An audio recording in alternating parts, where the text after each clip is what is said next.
what's going on, YouTube? Welcome back to the Million Auto Show. So, real quick, I know this is gonna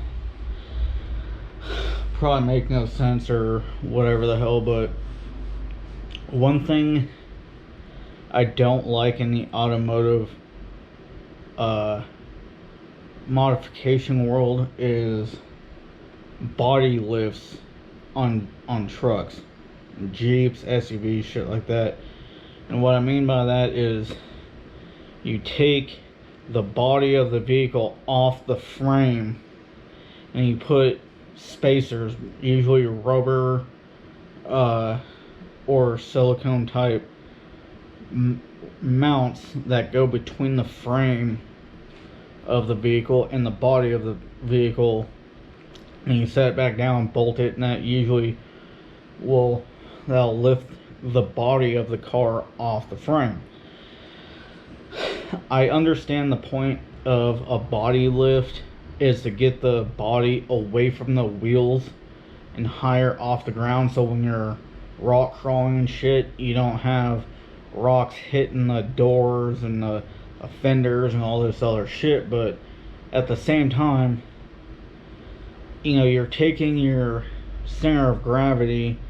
I mean, even with a regular suspension lift, you're taking your center of gravity and putting it higher up into the air, which makes it to where you're gonna tip over a lot easier, right? But with the body lifts, it's a lot more work, because if you have a truck, first off, you have to start off with the bed, take the bed off or unbolt it, lift it up somehow, put the spacers in there, drop the bed back down, bolt it all together. Then you gotta do the cab and the front clip and lift that up, put the spacers in there and drop it back down. Now with me, suspension lifts are easier to install and to replace if something breaks.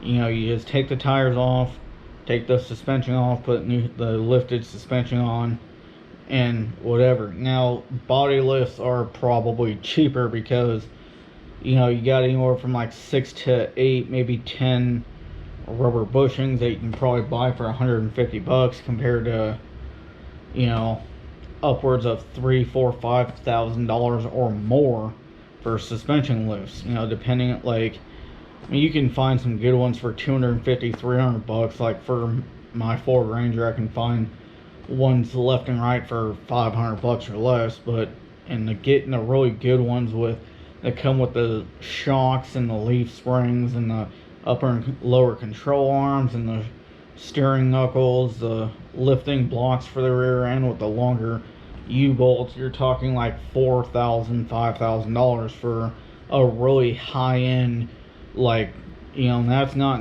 and then you got certain shocks like King Off-Road Racing shocks that are like $3,000 for one fucking shock, and you gotta buy 4 of those, so you're talking $12,000 in shocks alone, right, on some of them. And you got others that are like $500 a shock, or, you know, whatever. And, you know, it's still $2,000 right there. But in my opinion, doing a body lift is a half-assed cheap way to do it.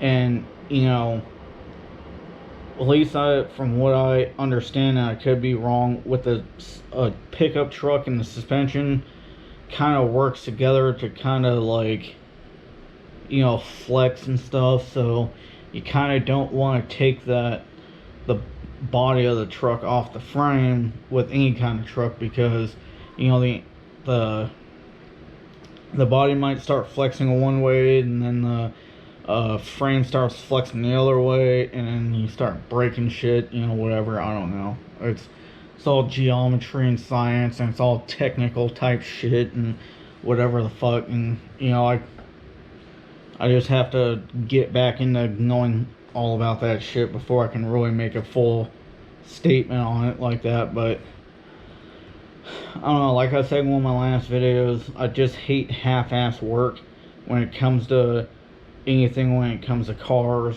houses, you know, doing construction and all that type of shit. I just hate half-ass work, and to me, a body lift is half-ass work.